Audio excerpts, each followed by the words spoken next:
안녕하십니까.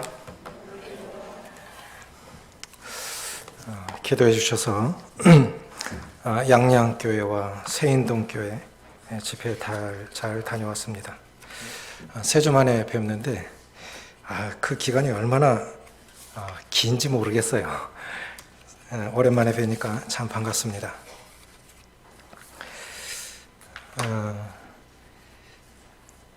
우리가 교회적으로 지금 매주 야고보서를 큐티를 하고 있습니다. 중요한 것은 큐티로 끝나면 안 되겠죠. 그것이 진정한 우리 삶의 변화를 이루어내는 그러한 말씀이 되어졌으면 좋겠는데, 야고보서 1장 2절부터 4절 같이 읽겠습니다.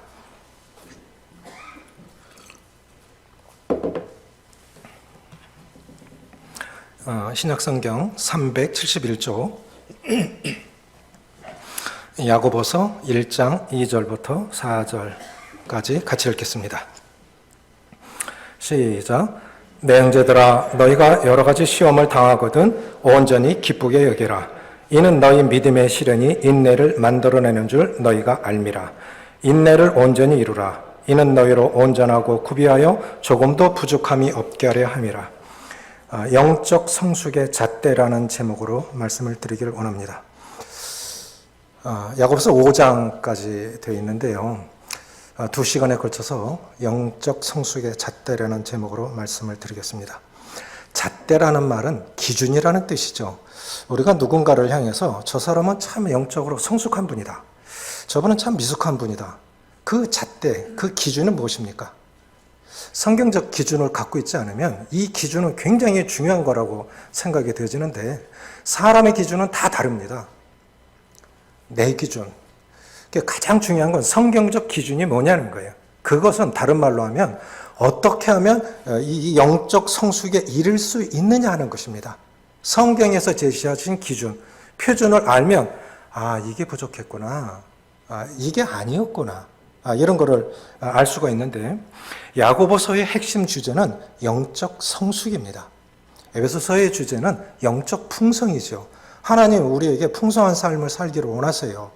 그래서 우리 주님께서 이 땅에 오신도 내가 온 것은 양들로 생명을 얻고 더 풍성히 얻게 하려는 것이라. 생명을 얻는 것, 구원받는 것 그 자체로 끝나지 않고 구원받은 거듭난 성도들이 그리스도 안에서 풍성한 삶을 살기를 바라는 것이 에베소서예요. 그럼 야고보서의 주제는 무엇입니까? 영적 성숙, 그리스도의 장성한 기준에 이르는 것인데, 저자 야고보는 성경에 야고보가 4명 정도 나오는데 우리 주님의 육신의 형제 야고보로 알고 있습니다. 1장 1절 다시 읽습니다. 시작. 하나님과 주 예수 그리스도의 종 야고보는 흩어져 있는 12지파에게 문안하노라. 누구에게? 수신자가 누굽니까? 흩어져 있는 12지파, 이 디아스포라라고 그러죠. 그러니까 팔레스타인 밖에 흩어져 있는 이 이스라엘 백성들을, 거듭난 성도들을 말씀하고 있는데, 물론 사도행전에서 예루살렘에서 큰 박해가 일어나서 대대적으로 흩어지기도 했지만 그 전에 흩어진 사람들도 있을 것입니다. 그런데 보면 그 흩어진 이 디아스포라가 오늘날 우리 성도들의 삶의 모습과 비슷해요. 우리도 주일이면 모여서 예배드리고 말씀 듣고 교제 나누고 또 세상으로 흩어집니다. 세상에 나가서 한 주 동안 누구는 다쳐서 오고, 누구는 상처받고 오고, 누구는 승리하는 삶을 살고, 그랬다가 또 모이죠. 그래, 이 디아스포라라고 하는 뜻은 따라해 보십시오. 흩어진 씨라는 뜻이에요. 그러니까 생명을 가지고 있는 거듭난 씨앗들, 거듭난 성도들이 세상에 흩어져서 승리의 삶을 살아내야 되는 거예요. 그리스도를 증거해내야 되는 것입니다. 그래서 흩으신 거예요. 우리는 영적으로 하면 우리도 동일한 디아스포라예요. 한 주 동안 ht어져서 무슨 일 당할는지 몰라요. 요즘은 또 다치는 사람이 왜 이렇게 많습니까? 특별히 발들은 많이 다치는데 다친 사람들 생각을 한 4명, 5명 돼요. 제 아내도 밤에 운동하러 나가다가 어떻게 돌뿌리에 완전 한 바퀴 뒹굴러가 발가락이 부러졌어요. 그래서 뭐 별별 일 다 당하죠. 우리가 이제 그렇게 살아갑니다. 그러면서도 우리가 이루어야 할 가장 큰 목표는 성숙입니다. 그러면 왜 영적인 성숙에 이르러야 할까요? 영적 성숙은 왜 필요한 것입니까? 이것이 야고보서가 기록된 이유입니다. 유대인들은 흩어져서 크게 두 가지로 어려움을 겪었습니다. 하나는 이방인들에 의해서 유대인이라는 역차별을 당했어요. 흩어졌으니까 이방인들에 의해서 유대인이라는 역차별을 당했습니다. 또 하나는 뭐냐면 똑같은 유대인이면서도 유대 교인들에게 기독교인이라는 이유로 또 차별을 당하고 어려움을 겪었습니다. 우리도 그리스도인이면서도 교인들에게도 어려움을 당할 수도 있죠. 그러니까 2절에 보면 2절 같이 읽습니다. 시작. 내 형제들아 너희가 여러 가지 시험을 당하거든 온전히 기쁘게 여기라. 여러 가지 시험을 당합니다. 그런데 똑같은 일을 당하면서도 누구는 점점 그리스도에게서 멀어져 가고 누군가는 똑같은 일을 당하면서도 점점 멀어져 가고 또 어떤 사람은 점점 그리스도께 다가오는 주님밖에 없어. 하늘의 지혜를 구하고 점점 주님 앞으로 다가오는 사람도 있고 이게 크게 나누면 두 가지 모습으로 나타나는 것 같습니다. 무슨 차이일까요? 똑같은 일을 당했는데 누군가는 점점 멀어져 가고 누군가는 점점 다가와요. 무슨 차이일까요? 이것이 영적 성숙에 이뤄야 할 궁극적 이유입니다. 무슨 차이일까요? 영적 성숙과 미숙의 차이예요. 그래서 인간이 당하는 모든 일들, 그리스도인들이 당하는 모든 일들의 공통된 원인은 영적인 미숙이 있습니다. 평생 아내와 함께 살아가죠. 둘밖에 안 되는데도 토닥토닥거릴 때 있죠. 아직 덜 자라서 그래요. 싸워야 잘하죠. 언제 끝나고 좀 여기서 탁 멈춰서 그렇게 살았으면 좋겠는데 안 될 때 많죠. 성도들하고 왜 그렇습니까? 많지 않은 성도들. 직장인들 수천 명 모이는 거 아닌데 또 관계 속에서 어려움을 당할 수 있잖아요. 왜 그런 것입니까? 그리스도인들이 당하는 실패의 가장 근본적인 원인은 영적 미숙이 있습니다. 이 공통된 원인은 그래서 모든 교회들이 가장 중요하게 여기고 가장 궁극적으로 추구해야 할 근본 목표는 영적 성숙에 각인이 영적 성숙에 이르는 것입니다. 그래서 히브리서에도 그렇게 말씀하고 있고 에베소에서도 말씀하고 있죠. 우리가 다 하나님의 아들 그리스도를 믿는 것과 아는 것에 온전함을 이루어 그리스도의 장성한 분량에 이르리니 다 그렇게 돼야 돼요. 미숙하면 아이가 태어나면 생명, 인격체인 건 맞지만 온전한 인간 노릇 못합니다. 자라야 돼요. 그러니까 뭐냐면 미숙하면 위험해요. 그러니까 육신적으로 일을 하고 하나님의 뜻을 거스릴 수도 있고 반하는 일들을 할 수도 있습니다. 이게 잘 보셔야 돼요.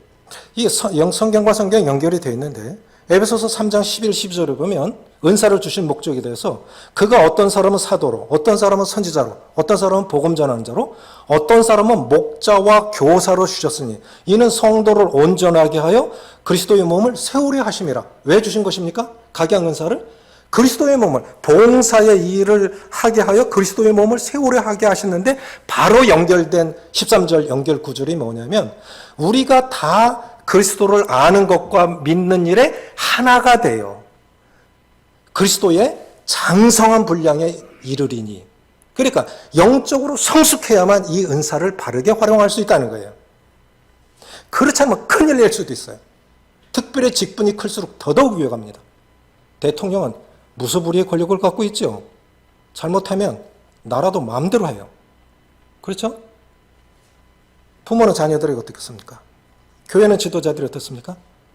그래서 은사를 활용한다는 건 어떤 면에서 특권일 수도 있지만 굉장한 책임이 따르는 거예요. 그래서 영적 성숙에 이르러야 하려는 은사를 바르게 활용하기 위해서 11, 12절에서 이어서 13절은 우리가 다 그리스도를 믿는 것과 아는 일에 하나가 되어 온전함을 이루어. 근데 야고보서에서 반복적으로 강조하고 있는 단어가 따라해 보십시오. 온전함, 성숙. 이 두 단어예요. 온전함을 이루어. 그 온전함이라고 하는 것은 죄가 없는 상태를 의미하는 것이 아닙니다. 죄 없는 사람이 어디 있겠습니까? 온전함이라고 하는 것은 인격적으로나 신앙적으로 성숙해서 어떠한 경우에도 흔들리지 않는 안정된 상태를 말합니다. 흔들릴 수 있어요. 흔들리지 않고 피는 꽃이 어디 있겠어요. 그런데 흔들리는데 오뚜기처럼 그 자리에 탁 서 있는, 7번 넘어졌다가 8번째 일어나는 것처럼 자빠지는 것 같은데 서 있어요. 그게 온전함이라는 거예요. 안 흔들리는 사람이 어디 있겠습니까? 인간인데. 그래서 온전함이라고 하는 것은 죄 없는 상태를 의미하는 것이 아니라 인격적으로나 신앙적으로 안정이 되어서 흔들리지 않는 상태. 결국은 그 자리에 서 있는 거예요. 그 자리에 있어. 그 역할을 하고 있는 거예요. 상황은 변하지 않습니다. 그런데 여전히 그 믿음을 지켜가고 있다면 그분은 성숙한 사람이에요. 극복하는 신앙도 있고요. 인내하는 신앙도 있습니다. 어떤 분은 성숙해서 그 문제를 극복해냈어요. 그것도 성숙한 거예요. 안 변했어요. 아무리 기도해도 안 변해. 여전히 해가 지나고 또 지나도 날이 지나도 안 바뀌는 그 기도 제목 갖고 오늘 주님 앞에 예배드리고 또 말씀 앞에 나온 분들 계십니다. 그게 성숙한 분이에요. 우리의 성숙의 잣대는 무엇입니까? 저는 이것이 참 중요하다고 봐요. 저는 이거는 이뤄내야지. 기도할 때 가끔씩 빠지지 않고 하는 기도가 주님 찬양 가사처럼 삶의 한 절이라도 말 많이 하는 거 아니고 성경 많이 하는 거 아니고 우리가 착각하는 경우 있는데요. 성경을 많이 아는 거를 성숙으로 착각할 때 있어요. 위험한 거예요. 삶의 한 절이라도 주님을 담기를 원합니다. 삶의 한 절이라도. 그것이 우리의 기도 제목이 되어졌으면 좋겠어요. 우리가 진정으로 신앙생활의 궁극적인 목표는 무엇입니까? 영적 성숙에 이르러서 장성한 분량에 이르러서 정말 주님께서 기다려 그 자리에 너를 놓아둔 이유가 바로 그거야. 힘들고 어렵지만 그 자리에서 믿음으로 버텨나가는 거 보면서 성도들이 너 따라갈 거야. 주님 배울 거야. 그런 성도도 있고 어떤 사람은 승리로 주님을 드러내는 사람도 있을 것입니다. 그래서 영적 성숙의 잣대, 다른 말로 하면 영적 성숙에 이르는 길. 오늘 두 가지만 보겠습니다. 1장과 2장. 1장에서 말씀하시는 건 뭐냐면 고난 가운데서 인내하는 생활의 여부가 영적 성숙의 잣대의 여부예요. 뭐라고요? 고난의 길을 통과하는 모습을 보면 고난의 길을 통과하는 모습을 보면 저 사람이 성숙한 사람인지 미숙한 사람인지가 보인다는 거예요. 자, 3절, 2절부터 4절 다시 읽습니다. 시작. 내 형제들아 너희가 여러 가지 시험을 당하거든 온전히 기쁘게 여기라. 이는 너희 믿음의 시련이 인내를 만들어내는 줄 너희가 알미라. 인내를 온전히 이루라. 이는 너희로 온전하고 구비하여 조금도 부족함이 없게 하라며. 여기서 조금도 부족함이요. 이게 성숙입니다. 이것이 성숙이에요. 그런데 내 형제들아 너희가 여러 가지 시험을 만나거든 기쁘게 여기라. 이는 너희 무슨 시련입니까? 믿음의 시련이에요. 그러니까 연단을 목적으로 허락하신 거예요. 시련은 두 가지예요. 하나는 죄를 지어서 유혹받을 때 있어요. 죄를 지어서 유혹받는 거. 그런 경우 있겠지만 또 하나는 뭐냐면 연단을 목적으로 허락한 시련도 고난도 있는 것입니다. 그러니까 여기서 말씀하시는 건 너희 믿음의 시련이 뭘 만들어낸다고요? 인내를 만들어낸 줄 알미라. 어린아이들은 참지 못해요. 배가 고파도 힘들어하고 배가 불러도 힘들어하지요. 아이들은 참지 못해요. 맛있는 밥을 먹을 때도 뜸이 들어야 돼요. 결국은 뭐냐면 성숙했다고 하는 뜻은 다른 말로 하면 따라해보세요. 잘 참는다. 성숙하다고 하는 다른 뜻은 뭐냐면 잘 참는 거예요. 잘 참는 거. 그것은 사랑과 환경에 대해서 잘 참는 거예요. 사랑과 환경에 대해서. 그래서 고린도후서 12장 10절에 보면 사도 바울이 이렇게 고백하고 있습니다. 사도에 표된 것은 그 사도의 특징이 뭐냐? 지도자의 특징이 뭐냐? 성숙하다고 하는 특징이 뭐냐? 사도에 표된 것은 표적과 기사와 능력을 너희 앞에 한 것이야. 제일 처음에 참음과 표적과 기사와 능력을 너에게 행한 것이라. 우리는 이렇게 해요. 저 사람 훌륭해. 저 사람 뛰어난 사람이야. 뭘 보고? 능력이 있어. 성경. 그러니까 이 잣대가 잘못된 거예요. 거꾸로 된 거예요. 성경의 순서도 중요합니다. 뭘 첫째로 꼽냐면 사도에 표된 것은 참음과 표적과 기사와 능력이라. 능력을 맨 나중에 놨어요. 능력을 맨 나중에 놨습니다. 그러면 무엇이 가장 중요한 것입니까? 참는 거예요. 저는 어미가 여인이 어찌 그 젖 먹는 자식을 잊겠으며 자기 태에서 난 아들을 잊겠느냐. 그들은 혹 잊을지라도 나는 너희를 잊지 아니하리라. 이 말씀 때문에 성경이 믿어졌고, 이런 하나님이라면 하나님의 사랑을 어머니 사랑에 빗댔어요. 그래서 하나님 믿을 수 있었어요. 어머니 사랑이 아니었다면 전 지금 살아있지도 않아요. 저희 자녀들 다 그랬을 거예요. 그러니까 우리가 생각하는 잣대와 성경에서 말씀하시는 잣대는 다르다는 거예요. 성경은 무엇을 성숙의 표로 보냐면 참는 거예요. 무단히. 화도 한 번 안 내냐? 그런 사람이 지구상에 어디 있습니까? 그럴 수 있어요. 화낼 수도 있고 실수할 수도 있어요. 그래도 그 자리에 서 있어요. 부단히 참아요. 사람에 대해서, 환경에 대해서. 그런데 이 인내해야, 참아야 성숙한 건데, 이 인내는 어떻게 얻을 수 있는 거냐면 환난을 통해서 배운다는 거예요. 너희가 여러 가지 시험을 당하거든 온전히 기쁘게 여기라. 이는 너희 믿음의 시련이 인내를 만들어낼 줄 알미라. 그러니까 뭐냐면 인내를 못 배웠다는 건, 인내는 환난을 통해서만 배울 수 있어요. 고난을 통해서만 배울 수 있어요. 어느 분이 이렇게 말씀하셨어요. 사도 바울이 내 몸에 그리스도의 흔적을 가졌노라. 이 말이 다르게 말하면 흔적도 고난도 없었던 사람이 어찌 그리스도의 일꾼이었겠습니까? 어른들 보면 참 별별 이야기가 책으로 쓰면 몇 권 나올 정도로 참 사연이 많죠.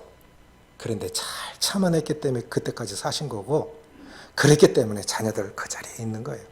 아버지가 흔들려 봐요. 어머니가 흔들려 봐요. 없어요. 어제 잠깐 텔레비에 동행이라는 걸 보니까 참 기가 막힌 사연들 많대요. 외동 아들인데 어머니가 자기 초등학교 때 목숨을 끊었어요. 아버지 중학교 때 돌아가셨어요. 할머니 밑에서 커요. 그런데 고등학교 때 책을 썼어요. 어머니 스스로 목숨을 끊을 때 자기도 죽고 싶었대. 그런데 생각을 한 거예요. 크면서 꼭 이렇게 해야 되나? 인생이 힘들다고 끊어야 되나? 그런 건가? 그래서 대학 졸업반인데 로스쿨 가려고 하고 있더라고요. 그래서 자기가 추구하고 있는 인간의 궁극적 목적을 법 앞에서 실현하고 싶다. 목표가 뚜렷해졌어요. 많은 사람이 따라요. 그 청년을. 환난이 없으면 인내를 배울 수가 없어요. 고난이 없으면 배울 수가 없어요. 그럼 고난 당하면 다 성숙한 사람일까? 천만에요. 그렇지 않습니다. 시간이 지나면 성숙해졌을까요? 그렇지도 않아요. 이게 뭐냐? 고난을 잘 통과해야 돼요. 고난을 잘 통과해야 돼요. 그러니까 이 시련이 나에게 뭘 가져다 줄 것인가를 목표 삼지 않으면 잘못된 보복, 악감, 나쁜 감정으로 그 시기를 통과할 수도 있다고 하는 것입니다. 왜 이걸 허락하셨을까? 내가 이걸 통해서 어떤 사람으로 거듭날 수 있을까? 이런 분명한 목적이 없으면 잘못 갈 수 있다고 하는 것이죠. 그러면은 인내하는 생활은 저절로 오는 것일까요? 어떻게 인내하는 생활이 올 수 있을까요? 첫째는 주님을 본삼음으로 가능합니다. 주님의 생애를 또 한 단어로 압축하면 참으신 것 같아요. 히브리서 12장에 보면 믿음의 주여 또 온전케 하시닌 예수를 바라보자. 믿음의 주여 또 온전케 하신 예수를 바라보자. 그는 그 앞에 있는 기쁨을 위하여 십자가를 참으사 부끄러움을 개의치 아니하시더니 하나님 보좌 우편에 앉으셨느니라. 또 연이어서 이는 너희가 피곤하여 낙심하지 않기 위하여 죄인들이 같이 자기에게 거역한 일을 참으신 일을 기억하라. 제자들이 주님 다 앞에 말하고 떠났어요. 한 제자는 주님을 은삼십에 팔아넘겼어요. 하나님신 예배 속에서도 행자님들 고백하셨지만 창조주께서 피조물들에 의해서 모욕을 당하고 침뱉음을 당하고 우리 그런 일 당하면 참을 수 있겠습니까? 똑같은 죄인임에서도 못 참지요. 죄 없으신 주님이 인간에게 침뱉음을 당하고 채찍으로 내려칠 때마다 살점이 뚝뚝 떨어져 나가는 고통 다 참으시고. 왜? 그 길을 가야만 우리의 구원이 될 수 있으니까. 죽으셔야만 구원이 될 수 있으니까 참으신 거 아니에요? 그러니까 자기를 거역한 일을 참으신 일을 생각하라. 그래, 주님이 참으신 거 생각하면 우리는 아무것도 아니잖아요. 그러니까 인간과 인간을 상대적으로 비교하니까 못 참는 거죠. 그렇지 않습니까? 저는 나보다 못한 것 같은데 저러네? 그러니까 못 참는 거예요. 때로는 나보다 더 잘 나가는 것도 못 참겠고. 사촌이 땅에 사면 왜 배가 아파요? 박수 쳐줘야지. 그게 안 되잖아요. 그게 상대적으로 비교를 하니까 이게 어려운 겁니다. 그래서 주님을 본 삼을 때 참을 수 있는 거예요. 또 하나는 뭐냐면 참는다고 참아지는 게 아닙니다. 어려움이 왔을 때 하늘의 지혜를 구하십시오. 너희 중에 누구든지 지혜가 부족하거든 모든 사람에게 후히 주시고 꾸짖지 아니하시는 하나님께 구하라. 그러면 주시리라 그랬잖아요. 어떤 사람은 고난을 당하는데 전체로 변화되지가 않아. 그런데 누군가가 보면 길이 있어. 지혜가 없어요. 많은 경우 우리 삶이 지혜가 없어서 더 어렵게 되는 경우가 많습니다. 맞습니까? 저는 그렇게 봐요. 제가 봐도 그래요. 저 자신도 그렇고 남도 그렇고 경제적으로나 인간관계 속에서의 갈등 문제나 모든 면에서 보면 지혜가 없어. 더 나은 길이 있는데도 불구하고 그러니까 하늘의 지혜를 구해야 되는데 자기 생각으로 살다 보니까 어려워지는 거예요. 안 변해. 안 변하는 거예요. 인내할 수 있는 두 번째 길은 하늘의 지혜를 구하라 하는 것입니다. 세 번째 뭐냐면 믿음으로 구하라. 이거 뭐냐면 고린도전서 10장 13절에 보면 사람이 감당할 시험 밖에는 너에게 허락한 것이 없나니. 허락하셨다면 감당할 수 있으니까 주셨겠지. 감당하지 못하는 거를 한 살짜리 아이에게 이만큼 높은 선반에 바나나 올려놓고 이거 꺼내 먹어. 그걸 먹겠어요? 못 먹겠어요? 하나님 그렇게 안 하신다는 거예요. 내가 감당할 수 있으니까 허락하신 겁니다. 그래서 첫째, 영적 잣대 기준이 첫 번째 뭐냐? 계속 마음에 새기고 설교 끝났다고 잊어버리지 마시고 저도 마음에 새깁니다. 내가 정말 성숙했나? 그 첫 번째 잣대는 뭐냐면 인내입니다. 인내. 내 형제들아 너희가 여러 가지 시험을 당하거든 온전히 기쁘게 여기라. 인내를 온전히 이루라. 이는 너희로 온전하고 구비하여 조금도 부족함이 없게 함이라. 난 얼마큼 참고 있나. 이 인내. 이것이 영적 성숙의 첫 번째 잣대입니다. 두 번째는 뭐냐면 진리를 실천하는 생활이에요. 2장 1절 같이 읽습니다. 시작. 내 형제들아 영광의 주 곧 우리 주 예수 그리스도에 대한 믿음을 너희가 가졌으니 사람을 차별하여 대하지 말라. 성경에서 다 명령이죠. 새 계명을 주노니 서로 사랑하라. 다 명령인데 정도가 달라요. 엄하게 명하노니라고 두 번 말씀하신 적이 있어요. 하나는 뭐냐면 내가 산 자와 죽은 자를 심판하실 하나님을 두고 엄하게 명하노니 너는 말씀을 전파하라. 때를 얻든지 못 얻든지 말씀을 전파하라. 디모데에게 아주 강하게 명령했어요. 그러면 하나님 말씀 전하라는 거예요. 이거의 첫 번째 명령입니다. 엄한 명령. 두 번째는 뭐냐면 사람을 차별하여 대하지 말라고 엄하게 명하셨어요. 그만큼 중요한 거예요. 왜냐하면 차별 없는 사랑이 그리스도를 따르는 증거입니다. 오늘 크리스찬 브레드린이라고 부르잖아요. 사람들이 형제라고 그래요. 형제. 저들은 만나면 형제 자매 그래. 저들은 만나면 서로 사랑해. 이것이 형제 사랑, 차별 없는 형제 사랑. 물론 조금의 차이는 있을 수 있겠지만 차별 없이 다가가는 이것이 굉장히 중요한 거예요. 그래서 끼리끼리만 놀아. 저 사람은 참 인간관계가 어려워. 그럼 영적으로 미숙하다는 증거입니다. 사람에게 다가가지를 못해. 그게 미숙한 거예요. 어린아이 보세요. 어른들은 이 사람 저 사람하고 들어간다. 어린아이들은 애들만 있으면 좋아해. 자기 같은 수준에서만 좋아해. 아이들은. 그리고 호불호가 확실히 갈려. 그런데 성인들도 그렇다는 거예요. 성인들도 호불호가 확실히 갈려. 이 사람, 저 사람, 저 사람. 그리고 그 교제권도 딱 몇 명만 정해져 있어. 이건 미숙한 겁니다. 인사도 못해. 다가가지도 못해. 풀지도 못해. 미숙한 거예요. 그래갖고 주님의 온전한 교회를 세워갈 수가 없습니다. 우리가 간음의 죄를 짓지 않고 살인의 죄를 짓지 않을지라도 누군가를 차별하여 상대한다면 살인죄와 간음죄와 다를 바 없는 죄를 짓고 사는 거예요. 우리는 그렇게 생각 잘 안 하잖아요. 그건 죄를 짓는 거예요. 왜? 그리스도께서 사랑하신 사람을 사랑하지 못하는 죄. 그건 똑같은 죄인 거예요. 그러면 사람을 차별하여 대하면 안 되는 이유가 무엇이겠습니까? 편견 없는 사랑이 그리스도를 믿고 따르는 증거가 되기 때문입니다. 주님이 우리를 사랑하신 이유가 뭘까요? 주님이 우리를 통해 감동하신다면 뭘 보고 감동하실까요? 저는 하나도 없다고 봐요. 외모로? 인격으로? 더더욱 아니죠.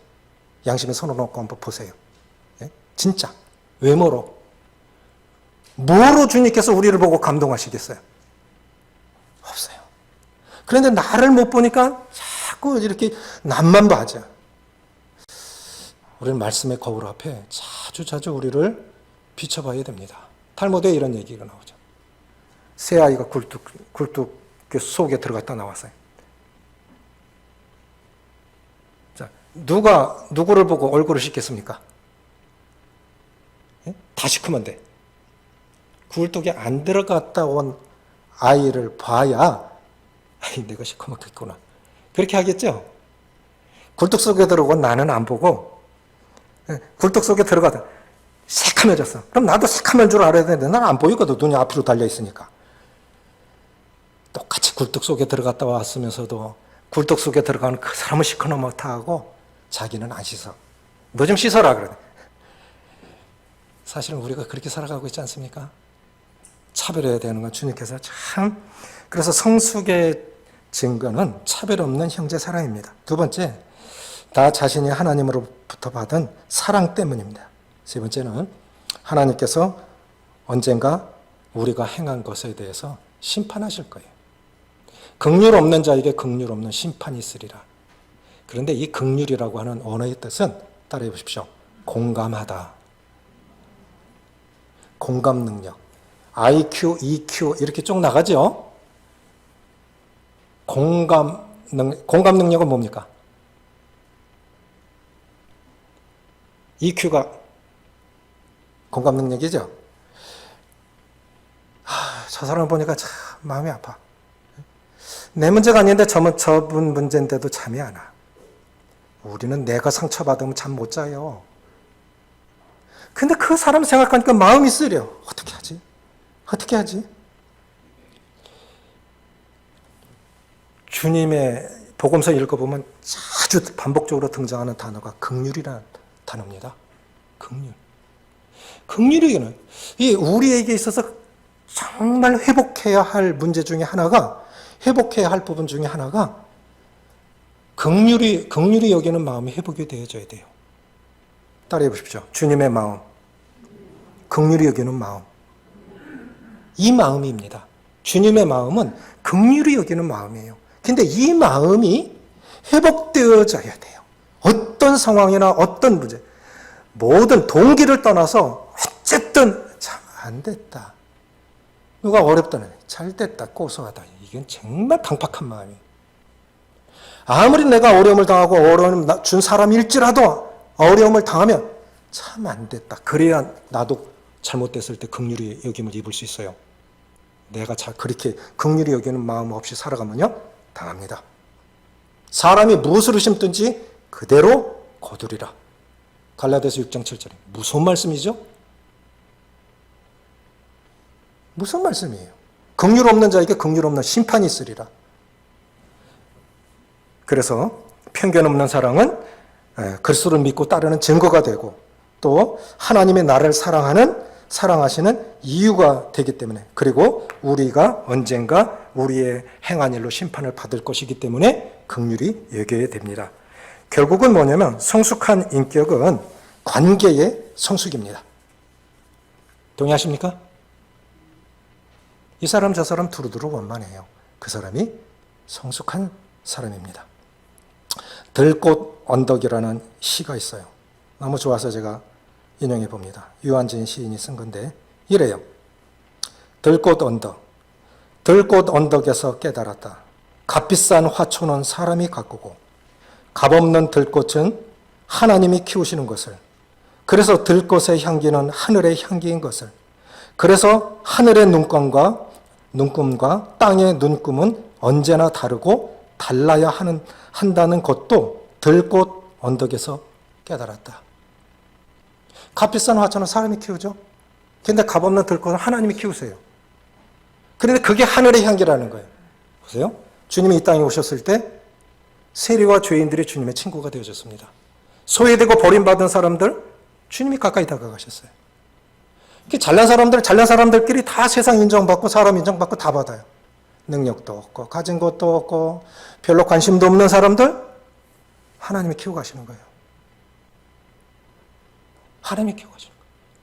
그런데 저는 이렇게 생각해요. 건강한 교회는요, 누가 행복해야 될까요? 건강한 교회는 제가 추구한 건 그거지만, 그렇게 못 이루고 있지만 제 마음은 그래요. 가난한 사람들이 교회 안에서 행복감을 더 느껴야 돼요. 구도자들이 더 기뻐하는 교회가 돼야 돼요. 그게 건강한 교회예요. 그게 성숙한 사람들이 모여있는 공동체입니다. 가진 것도 없고 배운 것도 없고 세상에서 인정받지 못하고 소외받는 사람들이 교회 안에서 행복감을 더 느껴야 그 교회가 건강한 교회예요. 가난한 사람들이 있을 곳이 없어서 떠나가 잘못 가고 있는 거예요. 구도자들이 차기 자리가 없어. 눈길 한번 주지 않아. 인사 한번 못해. 그건 잘못 가고 있는 거예요. 성숙한 사람들이 없는 교회예요. 그래서 정말 행복한 교회, 건강한 교회는 가난한 자들이 행복을 더 느끼고 구도자들이 행복할 수 있어야 된다. 그게 주님의 마음이라고 생각합니다. 그러면 어떻게 하면, 두 가지 오늘 꼭 기억하십시오. 영적 성숙의 첫 번째 잣대, 우리가 영적 성숙에 이른 첫 번째 길, 그것은 고난 속에서 인내하는 삶이다 하는 것입니다. 고난 속에서 인내하는 삶. 그것은 주님을 본 삼음으로. 두 번째는 무엇입니까?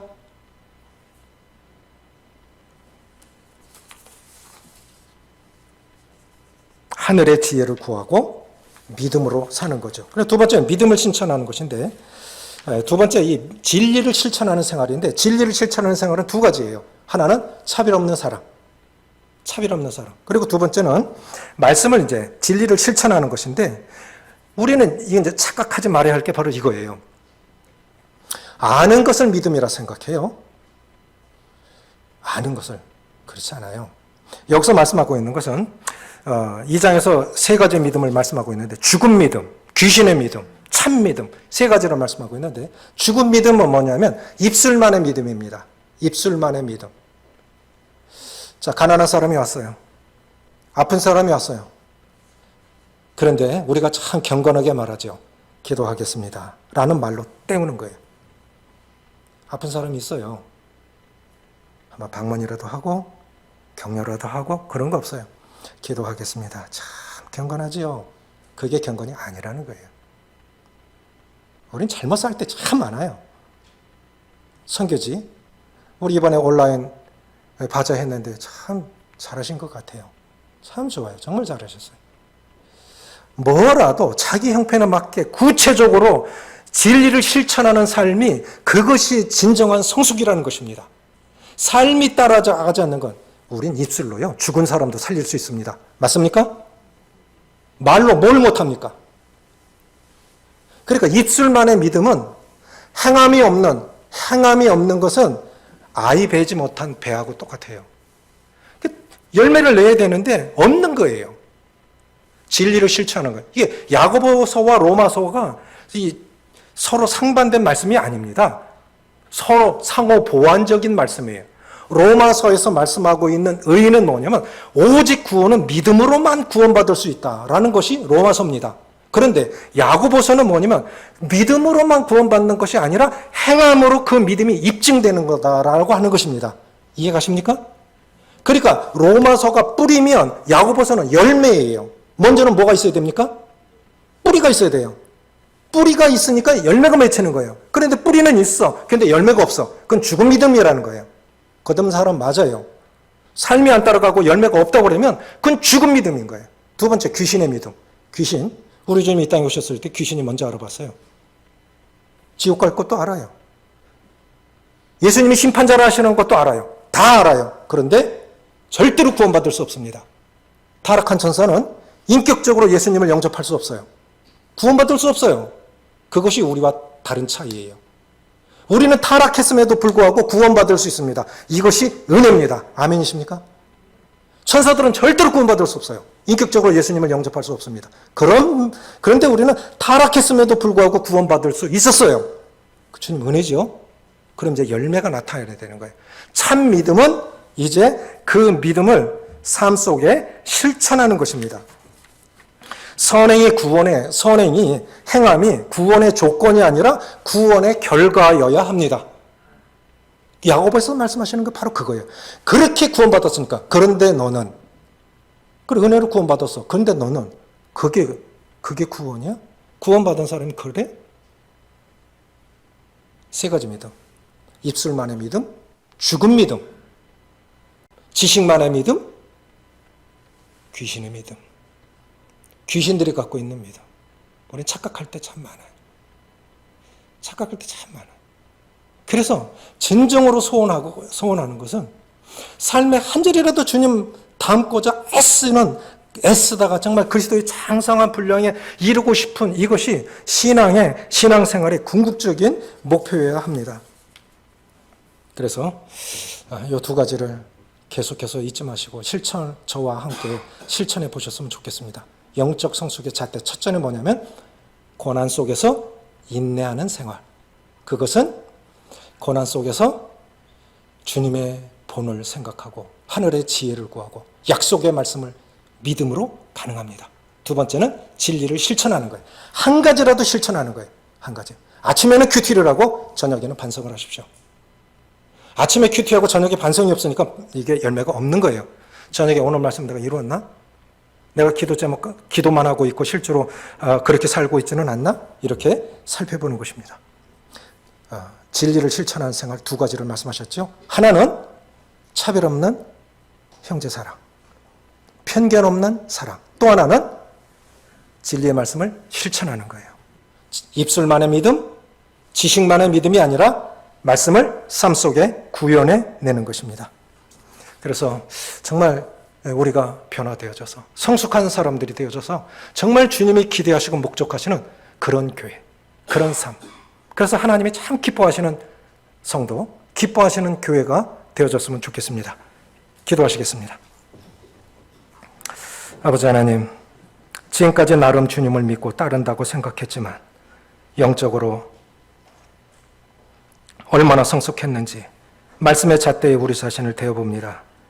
인내를 배우라고 고난을 허락하셨는데 실제로 어려움을 당하면 조급함으로 육신의 본성과 습관대로 살고 있지는 않은지, 차별 없는 하나님의 사랑 때문에 구원받을 수 있었는데 정작 우리 자신은 편견을 가지고 다른 사람을 대하고 있지는 않은지, 말만 앞세우고 행함이 없는 죽은 믿음이나 지식을 성숙으로 착각하는 귀신의 믿음은 아닌지 하나님의 말씀의 잣대에 우리 자신을 대어봅니다. 아버지 하나님, 바라옵기는 말과 행동이 일치하는 영적으로 성숙한 참 믿음의 사람들이 되어 기쁘고 즐겁게 신앙생활하며 그리스도를 증거하는 하나님의 공동체와 성도들이 될 수 있도록 성령께서 도우시기를 간구를 드리오며 우리 주 예수 그리스도의 이름으로 기도합나이다. 아멘.